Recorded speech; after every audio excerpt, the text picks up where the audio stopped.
Simplify the square root of 50 over 36.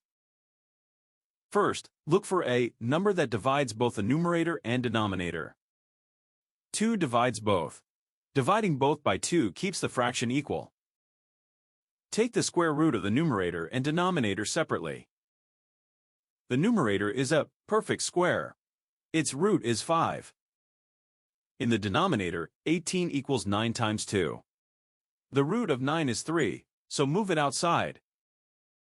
The denominator still contains square root 2. Rationalizing removes that root. Square root 2 over itself equals 1. Multiply by this factor. The value stays equal. Multiply across the numerator, then across the denominator. On top, square root 2 remains. On the bottom, square root 2 times itself is 2. 2 times 3 is 6. The simplified exact value is 5 square root 2 over 6.